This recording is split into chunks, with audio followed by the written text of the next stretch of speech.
Hi, Joe Pantozzi here, and I want to talk to you today about something having to do with your life insurance, which is one of the most basic and simplest issues to address. But I think it may be one that is the most neglected or among the most neglected, and that is correctly designating your beneficiaries.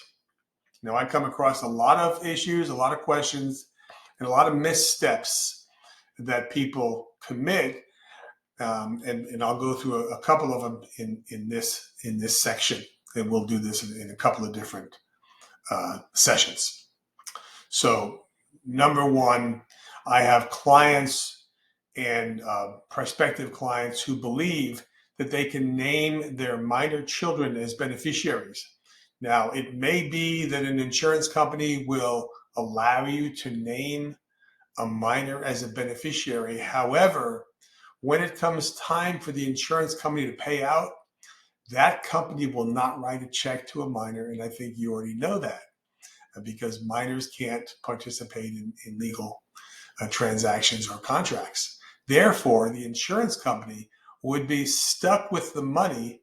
And if it gets pushed, it would probably go to the courts and enter into what's called an interpleader, and the insurance company would ask the court to decide who gets the money. Now, why did this happen? Because maybe the client was too busy, too uninterested. He wasn't ready to die yet. Figured it wouldn't happen that soon. And the client figures, I'll get around to putting more details into my plan. In the meantime, I'll just name my kids, and everyone understands how their kids should be taken care of. That's another mistake. Well, I'll name my brother, I'll name my sister as beneficiary because my siblings know that they're receiving the money to take care of my kids. Why is that a mistake? Well, what if my sibling receives the money and then decides to go buy a yacht in South America? You think it hasn't happened before? What if my sibling or family member receives the money and then strokes out or has a really bad day, and now that money is stuck in my sibling's estate and my child never sees the money? What if the client decides, well, I want my kid to get the money, but I don't want him to get it all at once. I'd like him to get it in sections, in buckets, in tranches over a period of 10 or 15 or 20 years. A beneficiary designation is not going to accomplish that. You'll probably want to get with your estate planning attorney and put a will and trust and an estate planning package together so that your trustee can manage that money over a long period of time and make sure that the money is expended for the child's needs, for their health, education, welfare, maybe to open up a new business or purchase a new business, or manage that money in such a way where the child doesn't run through it because they haven't been given the information, the education, the wisdom. Other things that come up, well, I shouldn't really worry about the money going into probate because I live in a state that doesn't have big costs having to do with estate taxes, let's say, state death taxes. Well, you may not live in a state that has death taxes today, but what if that state decides to impose death taxes in the future? Or what if you decide to move and no longer live in the state where you're living today?